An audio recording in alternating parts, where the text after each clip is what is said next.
Hello दोस्तों, स्वागत है आप सभी लोगों का एजे इंस्टीट्यूट्स में। और आज हम शुरू करेंगे अपने रीजनिंग की क्लास। और पहला क्वेश्चन हम लोग आपके सामने स्टार्ट कर रहे हैं। तो यहाँ पर ये वर्बल रीजनिंग का एक क्वेश्चन लिया है, हमने क्वेश्चन लिया है। इसमें है संख्याओं के 4 युग्म दिए गए हैं जिनमें से 3 किसी न किसी तरह समान है और एक असमान है। उस असमान संख्या युग्म का चयन करें। तो ये एनालॉजी का क्वेश्चन है और इसमें हमें ढूंढना है क्लासिफिकेशन का क्वेश्चन है। और इसमें ये ढूंढना है कि इसमें असमान कौन है, भिन्न जो है तीन चारों से, चारों में जो एक अलग है, अलग अपनी एक प्रॉपर्टी क्रिएट कर रहा है और बाकी 3 एक समान रूप से समान है, समान रूप से समानता प्रकट कर रहे हैं। तो हमें वो पहचानना है इनमें से भिन्न कौन है। ठीक है, असमान की हमें जांच करनी है। तो सबसे पहले देखिए, पहला विकल्प जो हमें दिया गया है, पहला विकल्प है यहाँ पर, पहला विकल्प जो आपके सामने दिया गया है वो ये है कि 33:109। तो 33 को हमें क्या करना, अलाइन करना है 109 के साथ, कंपेयर करना है कि किस तरीके से ये सिमिलैरिटी रिप्रेजेंट कर रहा है। ठीक है, तो चलिए देखते हैं। तो 33 से हमें पहुंचना है 109 यानी 109 तक। तो उसके लिए हम कैसे पहुंचेंगे? डेफिनेटली क्या है कि हमें बढ़ाना पड़ेगा, और बढ़ाने के लिए हमारे पास 2 चीजें होती है, या तो हम ऐड करें, ठीक है, और या फिर क्या करें, हम मल्टीप्लाई करें। तो यहां पर अगर हम ऐड करेंगे तो वो डिफरेंस 109 का 33 के साथ और फिर 94 का 30 के साथ वो रिलेशन नहीं बन पाएगा। तो हमें क्या करना चाहिए, मल्टीप्लाई वाला ट्राई करना चाहिए। तो हम सबसे पहले क्या करेंगे, 33 को हम 109 बनाने की कोशिश करेंगे। हम कैसे बना सकते हैं, ठीक है। तो 33 इंटू क्या करेंगे, 31 2 जा करेंगे 66, और 33 3 जा करेंगे तो कितना बन जाएगा, 99। तो ये बन गया 33, यानी 33 इंटू 3 करेंगे, 33 इंटू 3 इक्वल टू ये बन गया 99। और 99 से 109 में पहुंचने तक हमें क्या करना पड़ेगा, 10 ऐड करना पड़ेगा। तो ये बन जाएगा 109। यानी पहला रिलेशन इस तरीके से हमने क्रिएट किया। अब दूसरा रिलेशन देखते हैं कि 30 से 94 तक जाना है। तो हम क्या करेंगे, 30 इसी सिनेरियो में देखते हैं। तो 33 यानी 30 गुणा 3 करेंगे तो कितना हो जाएगा, 90। और 90 प्लस 4 कितना बन जाएगा, 94 बन जाएगा, 94 बन जाएगा। ठीक है, अब दूसरे में देखते हैं। तो 27 है, तो 27 का 85 करना है, पहुंचना है। तो 27 गुणा 3 तो कितना हो जाएगा, 7 या 21 और 3 दूनी 6 और ये 8। 27 से कितना हो गया, 81। 81 से हमें पहुंचना है 85, ठीक है। तो कितना ऐड करना पड़ेगा, 4। तो 81 प्लस 4 करेंगे तो ये कितना बन जाएगा, 85 बन जाएगा। ठीक है, और अगला अगर हम देखें 44 के साथ बनाएंगे तो 44, ठीक है, 44 इंटू 3। तो 44 इंटू 3 यानी 3 4 जा कितना हो गया, 12। 12 का 2 और 1 कैरी करेंगे, 3 4 जा 12 और ये आ जाएगा 132। 132 प्लस कितना करेंगे, 4, तो ये बन जाएगा 136। ठीक है, तो अगर आप इन तीनों में, चारों सिनेरियो में देखो तो क्या बनता है, इन तीनों में एक रिलेशन बन रहा है। कितना है कि 3 गुना है, ठीक है, 3 गुना है और 4 जोड़ने पर वो संख्या प्राप्त हो जा रही है। 3 गुना करने के बाद 4 जोड़ने पर संख्या प्राप्त हो जा रही है। यहां 3 गुना करने के बाद कितना कितना जोड़ना पड़ रहा था, 10 जोड़ना पड़ रहा था। तो ये जो है वो भिन्न है। क्या है, ये 109 है, वो सबसे भिन्न है, यानी ये जो है वो सबसे भिन्न है। और बाकी के कैसे हैं, तीनों आपस में एक समानता प्रकट कर रहे हैं। ठीक है, तो ये पहला ऑप्शन इसका सही ऑप्शन होगा। ठीक है, इस तरीके से हमें क्या करना होता है, ये एक क्वेश्चन का एक डेमो है, एक तरीके का प्रारूप है कि इस प्रकार के क्वेश्चन जो है जो परीक्षाओं में आते हैं और हमें उस तरीके, इस प्रकार के क्वेश्चन में हमें इस तरीके से अप्रोच करनी चाहिए। ठीक है, चलिए अब चलते हैं हम अगले प्रश्न पर और देखते हैं कि अगला क्वेश्चन क्या इसमें है। देखिए, तो दोस्तों दूसरा क्वेश्चन है, विंसेंट का एक अखबारी रूट है। विंसेंट का एक अखबारी रूट है। हर सुबह वह अपने आस पड़ोस के ग्राहकों को 37 अखबार पहुंचाता है। हमें थोड़ा डेटा पर भी ध्यान रखना है, ठीक है, हमें क्या करना है, थोड़ा डेटा पर भी ध्यान रखना है कि कितने पहुंचाता है, 37 अखबार क्या करता है, पहुंचाता है।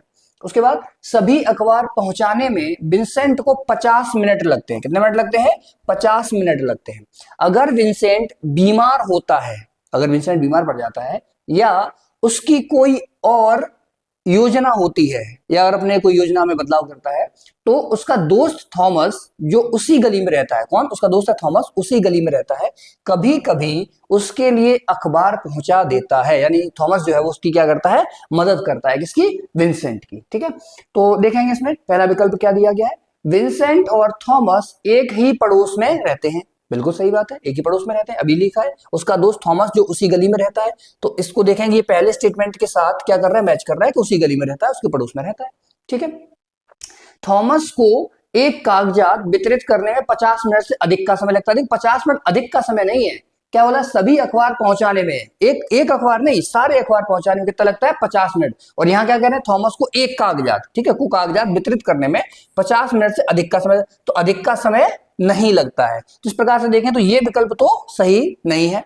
अगला देखते हैं, जब विंसेंट ने गेंद डालना शुरू किया तो बाहर अंधेरा था। पहली बात तो देखिए, गेंद की तो कोई बात ही नहीं हो रही है यहाँ पर, पूरे जो यहाँ पर ये दिया गया है इसमें कोई गेंद की बात नहीं है, तो अंधेरा और ये सारी चीजें तो यहीं पर गलत हो जाती हैं, क्योंकि यहाँ पर गेंद की तो कोई बात ही नहीं, अखबार की बात है, ठीक है। अगला अगला विकल्प देखें, थॉमस अपना स्वयं का पेपर रूट बनाना चाहता है। तो स्वयं के पेपर रूट के बारे में भी यहाँ पर कोई बात नहीं कही गई है, केवल विंसेंट एक अखबारी रूट है, ये वाली बात कही गई है। स्वयं का पेपर रूट बनाना है, ऐसी कोई बात नहीं कही गई है, ठीक है। तो यहाँ पर ये वाला विकल्प भी गलत हो जाता है। तो यहाँ केवल एक विकल्प हो जाता है सही, पहला विकल्प, यानी ऑप्शन ए जो है वो करेक्ट है। विंसेंट और थॉमस एक ही पड़ोस में रहते हैं, ठीक है। तो देखो, इस प्रकार के प्रश्न में क्या करना होता है, क्वेश्चन को पढ़ने के बाद जो स्टेटमेंट दिए गए होते हैं, हमें उनको, जो क्वेश्चन है उसमें से पढ़ करके उनकी अप्रोच को समझना है कि ये किस प्रकार की बात कर रहे हैं, कौन सा विकल्प जो है वो सटीक है, बिल्कुल सही है, जो किसी भी तरीके से उस अकॉर्डिंग जो आपको दिया गया है, जो आपको इक्वेशन दिया गया उस इक्वेशन के अकॉर्डिंग फिट बैठता है, कहीं पर भी उसमें त्रुटि ना हो, ठीक है। तो इस प्रकार की हमें क्या करना है, चीजें देखनी है, ठीक है। चलिए अगला देखते हैं। अगला आपका क्वेश्चन है, पैसिफिक यू एक सदाबहार पेड़ है, ठीक है। तो हमें डेटा का भी ध्यान रखना है, ठीक है। क्या है, पैसिफिक यू जो है वो क्या है, एक सदाबहार पेड़ है। चलिए तो इसको देखेंगे, तो पैसिफिक यू एक सदाबहार पेड़ है, ठीक है, जो प्रशांत महासागर के उत्तर पश्चिम में उगता है, ठीक है, प्रशांत महासागर के उत्तर पश्चिम में। तो देखेंगे, अगर मानेंगे यहाँ प्रशांत महासागर है तो उत्तर यहाँ होगा और पश्चिम यहाँ होगा, उत्तर पश्चिम यानी इस साइड, इस एरिया में कहीं पर उगता है, ठीक है। ये दिशाओं के बारे में कहा बताया गया कि किस दिशा में उगता है, ठीक है। अब देखते हैं इसका उपयोग होता है या नहीं। चलिए, पैसिफिक यू का फल मासल, मासल का मतलब है जिसमें गूदा होता है, जैसे आम का फल होता है जिसमें गूदादार होता है, तो मासल और जहरीला होता है, ठीक है, ये टॉक्सिक है थोड़ा खाने में, खाने के लिए, यानी इसका उपयोग भोजन की तरह नहीं किया जा सकता है, ठीक है। उसके बाद देखते हैं, हाल ही में यानी प्रेजेंट में, हाल ही में पैसिफिक यू की छाल में पाए जाने वाले टैक्सोल, ठीक है, जो इसका वृक्ष है पैसिफिक यू, उसकी छाल में पाए जाने वाले टैक्सोल नामक पदार्थ को एक आशाजनक नई कैंसर रोधी दवा के रूप में, ठीक है, तो एंटी कैंसर दवा के रूप में इसे खोजा गया है। किसमें, छाल में, किसकी छाल में, पैसिफिक यू वृक्ष की छाल में जो टैक्सोल नामक पदार्थ है उससे क्या बन सकता है, कैंसर रोधी दवा बनाई जा सकती है, ठीक है। तो ये हमारा कथन है। अब हमें इनमें से कोई एक निष्कर्ष चुनना है, देखेंगे क्या है। पहला है, स्वस्थ लोगों द्वारा लिया जाने वाला टैक्सोल विषैला होता है। देखिए, टैक्सोल जो है वो विषैला होता है, लेकिन स्वस्थ लोगों के बारे में इसमें कोई स्टेटमेंट नहीं दिया गया था, स्वस्थ लोगों के बारे में कोई बात नहीं कही गई थी। कहा गया था किसके बारे में, पैसिफिक यू का जो फल है वो मासल और जहरीला होता है, ये वाली बात कही गई थी, ठीक है। चलिए उसके बाद देखेंगे, टैक्सोल ने लोगों को विभिन्न बीमारियों से ठीक किया है, ऐसी कोई बात नहीं कही गई है। केवल किसकी बात की गई है कि ये जो दवा है वो कैंसर रोधी दवा के रूप में काम कर सकती है। इसका ये अर्थ कतई नहीं हो जाता कि विभिन्न बीमारियों को ठीक करने में काम में आएगा, ठीक है, ऐसी कोई इसका प्रमाण नहीं है अभी। चलिए आगे देखते हैं, लोगों को प्रशांत महासागर के यू का फल नहीं खाना चाहिए। देखिए, इसमें मना नहीं कहा गया है, पर यह भी नहीं कहा गया कि फल खाना चाहिए, ठीक है। अगला विकल्प देखेंगे, टैक्सोल की खोज होने तक प्रशांत महासागर के यू को बेकार माना जाता था, ठीक है। अब यूं समझिए कि जो वहां के लोकल लोग हैं, जो वहां के लोग आदमी हैं, वहां के रहने वाले जो मानव जातियां हैं, वो जानते हैं कि ये कैसा विषैला है, तो जब वो विषैला है तो उसका उपयोग भोजन में नहीं कर सकते हैं, ठीक है, या किसी अन्य चीजों में उसका उपयोग नहीं कर सकते, तो उनके लिए वो तब तक कैसा था, बेकार था, जब तक कि उससे कैंसर रोधी दवा नहीं इजाद कर ली गई, तब तक वो उनके लिए कैसा रहा, यूजलेस रहा, ठीक है, निरुपयोग रहा। तो ये वाला विकल्प जो है वो बिल्कुल ठीक मालूम पड़ता है निष्कर्ष के रूप में कि जब तक उससे दवा नहीं खोज ली गई तब तक वो वहां प्रशांत महासागर के जो यू का जो वृक्ष है वो बेकार माना जाता रहा होगा। और दवा मिलने के बाद के उससे कैंसर जैसी बीमारी, भयानक बीमारियों की दवा बनाई जा सकती है, तो वो कितना उपयोगी हो जाता है ये तो हमें पता ही चलता है, ठीक है। तो इनमें से पहला विकल्प गलत है, दूसरा भी गलत है और तीसरा भी गलत है। केवल चौथा विकल्प है वही एक उचित निष्कर्ष है इस कथन के अनुसार, ठीक है। चलिए, तो अगला देखते हैं। अगला जो है, अगला प्रश्न क्या है बच्चे, देखिए कि एरिन, अगला प्रश्न है, एरिन बाहर 12 साल की है। एरिन कितने साल की है? 12 साल की है। पिछले 3 सालों से वह अपने माता पिता से एक कुत्ता मांग रही है। ठीक है, एरिन जो है वो कितने, 12 साल की है और वो अपने माता पिता से क्या कर रही है, कुत्ता मांग रही है। कितने, पिछले 3 सालों से। कितने सालों से? पिछले 3 सालों से वह एक कुत्ता मांग रही है। ठीक है, उसके बाद देखते हैं, उसके माता पिता ने उसे बताया है कि उनका मानना है कि कुत्ता अपार्टमेंट में खुश नहीं रहेगा। अच्छा, उसके माता पिता ने उससे क्या बताया कि जो कुत्ता है वो उनकी अपार्टमेंट में खुश नहीं रहेगा। कहां नहीं रहेगा? अपार्टमेंट में। इसका मतलब क्या होता है कि हम सोच सकते हैं कि वो अपार्टमेंट में रहते हैं और वहां पर कुत्ता जो है वो खुश नहीं रहेगा, ये उसके माता पिता ने बताया। लेकिन उन्होंने उसे एक चिड़िया की इजाजत दे दी है। लेकिन उन्होंने क्या कहा है कि एक चिड़िया की इजाजत, हो सकता है कि एरिन जो हो वो पेट लवर हो, यानी अपना कोई पालतू पालना चाहती हो, कोई भी पशु पक्षी कुछ भी पालना चाहती हो। उन्होंने क्या कहा, उसके माता पिता ने कहा कि उसे एक चिड़िया पालने की इजाजत दे दी है। ठीक है, परमिशन दे दी है कि तुम चिड़िया पाल सकती हो, उड़ के जा सकती है, लेकिन कुत्ता ठीक नहीं रहेगा। ठीक है, खुश नहीं रह पाएगा। एरिन ने अभी तक तय नहीं किया है कि वह किस तरह की चिड़िया पालना चाहेगी। ठीक है, उन्होंने अभी, उसने यह तय नहीं किया है कि वो किस तरह की चिड़िया, किस तरह का पक्षी जो है, कोई बर्ड वो पालना चाहेगी, ये अभी उसने क्लियर नहीं किया है। चलिए, तो इसने इतने कथन के बाद हम अब निष्कर्ष निकालते हैं कि क्या निष्कर्ष हो सकता है। देखिए, पहला विकल्प है, एरिन के माता पिता, किसके? एरिन के माता पिता को कुत्ते से ज्यादा पक्षी पसंद है। देखिए, पसंद और नापसंद की बात नहीं रही, बात रही है उनके माता पिता ने क्या कहा था कि जो कुत्ता है वो अपार्टमेंट में खुश नहीं रह पाएगा। ठीक है, यहाँ पसंद और नापसंद की बात नहीं। अगर यहाँ लिखा होता कि वो कुत्ते की जगह आप चिड़िया पालने की सलाह दे रहे हैं, चिड़िया पालना चाहते हैं, तो इसका मतलब हो सकता था कुत्ते को पसंद नहीं करते हो, ऐसा हो सकता था। लेकिन उसमें ये नहीं कहा गया कि वो पसंद करते हैं या नहीं, उन्होंने सलाह दी है कि कुत्ता जो है वो अपार्टमेंट में खुश नहीं रह पाएगा। ठीक है, चलिए अगला देखते हैं। तो ये संभवतः इसके अनुसार जो है, कथन के अनुसार ये निष्कर्ष जो है वो सही प्रतीत नहीं हो रहा है। आगे देखते हैं, एरिन को पक्षी पसंद नहीं है। देखिए, पसंद न होते तो वो इजाजत क्यों मांगती?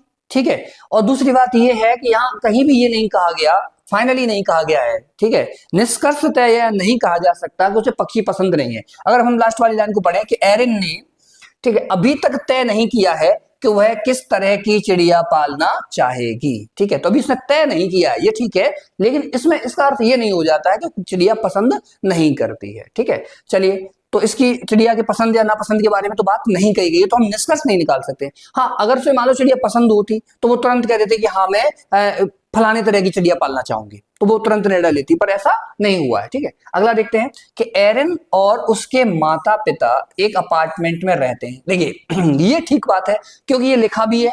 ठीक है, अभी आपने देखा कि कुत्ता अपार्टमेंट में खुश नहीं रहेगा, दैट मीन्स क्या है कि वो अपार्टमेंट में रहते होंगे, तभी उन्होंने अपार्टमेंट का जिक्र किया। वो घर भी कह सकते थे, ठीक है, या मैदान कह सकते थे, या कुछ भी ऐसी चीज कह सकते थे जहां वो इसका इस्तेमाल कर रहे हो। ठीक है, अपार्टमेंट में खुश नहीं रहेगा, उन्होंने ये निश्चित रूप से ये कहा, तो इसका अर्थ ये हुआ कि वो अपार्टमेंट में रहते हैं। ये स्टेटमेंट बिल्कुल ठीक सा प्रतीत हो रहा है। ठीक है, अगला एक और देख लेते हैं, एरिन और उसके माता पिता स्थानांतरित होना चाहते हैं। देखिए, स्थानांतरित की तो कोई बात ही नहीं है। ठीक है, तो विकल्प डी तो एकदम गलत हो ही जाता है। पसंद की भी बात यहाँ पर नहीं करी गई थी कि एरिन को पक्षी पसंद है या नहीं, उसकी नापसंद की बात नहीं करी गई थी। ठीक है, तो विकल्प बी भी गलत हो जाता है। एरिन के माता पिता को कुत्ते से ज्यादा पक्षी पसंद है, तो ये निष्कर्ष रूप से नहीं कहा जा सकता क्योंकि उन्होंने पक्षी पसंद की बात नहीं करी थी, उन्होंने कहा था कुत्ता खुश नहीं रहेगा। ठीक है, तो इस आधार पर पसंद निश्चित नहीं होती है, उन्होंने कुत्ते की भलाई सोची है, ये उनका एक दृष्टिकोण मालूम पड़ता है, पर यहाँ पर पक्षी की जो है पसंद या नापसंद की बात नहीं कही गई है। ठीक है, तो विकल्प ए भी ठीक नहीं है। ठीक है, हाँ, यहाँ पर डेफिनेटली कहा जा सकता है कि वे अपार्टमेंट में रहते हैं, तो विकल्प सी जो है वो पूर्णतः सत्य प्रतीत होता है। ठीक है, चलिए, तो इस प्रकार से अप्रोच आपको लगानी है और इस प्रकार के कथन और निष्कर्ष वाले जो प्रश्न हैं उनको आप आसानी से हल कर सकते हैं। अगला एक और देख लेते हैं, एक प्रश्न और है, इसको देखते हैं। टिम को आने जाने की चिंता कभी परेशान नहीं करती थी, यानी कहीं टिम जाता था, टिम कोई व्यक्ति है, वो जाता था कहीं, तो उसे जाने जाने की कोई टेंशन या कोई चिंता परेशान नहीं करती थी। ठीक है, एक बात हुई। दूसरी बात देखते हैं, क्योंकि ट्रेन में, यानी इसका मतलब क्या है कि वो ट्रेन से जाता था, ये लिखा हुआ है ट्रेन में, तो ट्रेन की तभी बात बात करेगा जब वो ट्रेन से यात्रा करता होगा, तभी इसका मतलब चुनाव करेगा। क्योंकि ट्रेन में हमेशा सीटें खाली रहती थी, यानी ट्रेन से जाता था, ट्रेन में खाली रहती सीटें, वो आसानी से पहुंच जाता होगा, तो उसे कोई दिक्कत ही नहीं है। और वह आराम से अपने 40 मिनट अखबार पढ़ने या कागजी काम निपटाने में बिता पाता था। यानी ट्रेन से जाते हुए वो क्या करता था, अखबार पढ़ सकता था या कोई कागजी पेपर वर्क कर सकता था। ठीक है, जब से ट्रेन का समय बदला, क्या की बात कर रहे हैं, ट्रेन का टाइम बदल गया है भाई। ठीक है, जब से ट्रेन का समय बदला, ट्रेन में बहुत भीड़ हो गई है। यानी कोई ट्रेन होगी जो 7 बजे जाती होगी, 7 बजे की 9 बजे जाने लगी होगी, या मतलब टाइम चेंज हुआ उसका, तो उस समय क्या हो गया है, काफी क्राउड बढ़ गया है। ठीक है, और जब तक उसके स्टेशन पर दरवाजे खुलते हैं तब तक कोई सीट नहीं मिलती। यानी जब तक उसके स्टेशन पर, यानी ट्रेन जब कहीं से आ रही है, जहां से वो डिपार्ट करता है, नहीं जाने जहां से ट्रेन पकड़ता है, जहां ट्रेन में चढ़ता है, उस जगह से जब तक वो वहां ट्रेन वहां तक पहुंचती है, तब तक दरवाजे खुलते हैं, तब तक कोई सीट खाली नहीं रहती। यानी अब उसे दिक्कत होती है, क्योंकि अब वो ट्रेन में बैठकर अपना पेपर नहीं पढ़ सकता, खड़े हुए पेपर पढ़ने में थोड़ी दिक्कत होती होगी उसको, भीड़ ज्यादा हो जाती होगी, या कह सकते हैं कि सीट नहीं मिलती इससे, तो अपना काम काजी जो काम करता था वो करते हुए जाता था, उसमें दिक्कत रहती होगी। ठीक है, तो ये कथन रहा। अब कथन के बाद हम निष्कर्ष पकड़ते हैं कि कौन सा निष्कर्ष पूर्णतः सत्य हो सकता है। तो टिम के लिए काम पर जाने के लिए बस लेना बेहतर होगा। देखिए, बेहतर होगा वाली बात अलग है, वो टिम का निर्णय होना चाहिए, और यहाँ बस का कोई जिक्र नहीं कहा गया है, तो हम इस वाली बात को हम सत्य नहीं मान सकते हैं कि टिम के लिए क्या बेहतर होगा। ऐसे तो वो अपनी कार से भी जा सकता है, तो बस ही क्यों, है ना। बेहतर की बात है तो कुछ और भी विकल्प हो सकते हैं, तो यहाँ बस का कोई जिक्र नहीं है, तो हम अभी फिलहाल इसको नहीं मान सकते कि सत्य होगा। अगला देखते हैं कि ट्रेन का समय बदल जाने के बाद, ट्रेन का समय बदल जाने के बाद से टिम का आवागमन कम आरामदायक हो गया है। हाँ, ये बिल्कुल सही बात है, क्योंकि यहाँ लिखा भी था कि जब वो ट्रेन पहले आती थी तो आराम से 40 मिनट अखबार पढ़ के जाता था और अपना काम निपटा लेता था, तो आरामदायक था। और अब जब से ट्रेन का समय बदला है तब से थोड़ा सा दिक्कत हुई है, तो ये विकल्प थोड़ा सही प्रतीत होता है। ठीक है, फाइनल हम तब करेंगे जब चारों विकल्पों का एनालाइज कर लेंगे कि कई यात्री नई रेल समय सारणी के बारे में शिकायत करेंगे। देखिए, यहाँ शिकायत का और समय सारणी का कोई विकल्प नहीं है। हाँ, ये कहा गया है कि सब जो ट्रेन है उसका समय बदला है। ठीक है, लेकिन शिकायत के बारे में यहाँ पर कोई विकल्प या कोई जिक्र नहीं किया गया था, तो हम इस विकल्प पर नहीं जा सकते। ठीक है, अगला देखेंगे, टिम संभवतः घर के नजदीक ही नई नौकरी की तलाश करेगा। देखिए, इस प्रकार की भी कोई बात इसमें बिल्कुल कहीं कतई नहीं की गई है, तो विकल्प डी भी विकल्प सही नहीं है। अतः हम निष्कर्ष पूर्णतः कह सकते हैं कि विकल्प डी जो है वो निश्चित रूप से